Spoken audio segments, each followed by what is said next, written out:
तर विधानसभा हंगामी अध्यक्षांचा आज शपथविधी असणार आहे।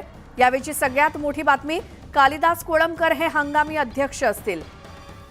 दुपारी 1 वाजता कालिदास कोळंबकर यांचा शपथविधी होणार असल्याची माहिती मिळते आहे। विधानसभेच्या हंगामी अध्यक्षांचा आज शपथविधी होणार आहे। कालिदास कोळंबकर हे दुपारी 1 वाजता विधानसभेचे हंगामी अध्यक्ष म्हणून शपथ घेतील। राजभवनामध्ये हा शपथविधी होणार आहे। एक विशेष अधिवेशन घेतलं जाणार आहे आणि त्यामध्ये सर्व आमदारांना शपथ दिली जाईल, काही मंत्र्यांना देखील। मात्र ते आपल्याला ही माहिती नंतर कळेलच। मात्र त्या विशेष अधिवेशनासाठी हंगामी अध्यक्ष म्हणून आज दुपारी 1 वाजता राजभवनात कालिदास कोळंबकर हे शपथ घेणार आहेत।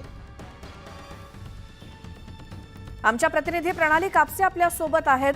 प्रणाली, याबद्दल काय सविस्तर सांगाल? आपण जर बघितलं तर राज्यात नवीन विधानसभा स्थापन झालेली आहे, परंतु सगळ्या आमदारांचा शपथविधी अजून बाकी आहे।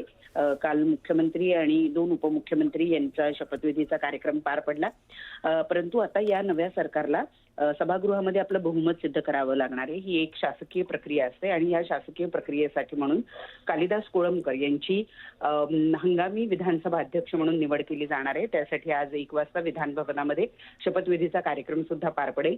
कालिदास कोळंबकर हे आत्ताच्या घडीला विधानसभेतले सर्वाधिक कालावधी आमदार म्हणून निवडून आलेले सगळ्यात ज्येष्ठ आणि त्याचबरोबर सर्वाधिक अनुभव असलेले असे सदस्य आहे आणि म्हणूनच हंगामी विधानसभा अध्यक्ष म्हणून त्यांची या ठिकाणी निवड करण्यात आल्याचे आपल्याला बघायला मिळत आहे। आपण जर एकूण बघितलं तर ही संपूर्ण प्रक्रिया येत्या काळामध्ये 7, 8, 9 या 3 तारखांना राज्यात विशेष अधिवेशन बोलवलं गेलेलं आहे।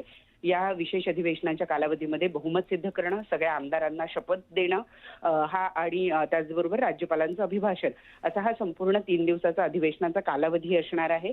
आणि दरम्यानच्या काळामध्ये जर आपण बघितलं तर ही संपूर्ण प्रक्रिया पार पाडत असताना त्यासाठी विधानसभा अध्यक्ष असणे गरजेचे आहे।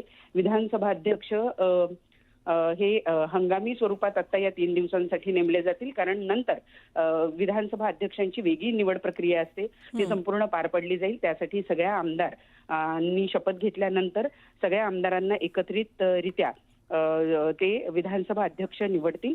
ती प्रक्रिया नंतर पूर्ण केली जाईल, परंतु तत्पूर्वी ही विशेष अधिवेशन चालवण्यासाठी हंगामी विधानसभा प्रणाली, या सगळ्या माहितीसाठी धन्यवाद। तर आज विधानसभेचा हंगामी अध्यक्ष निवडला जाईल। यानंतर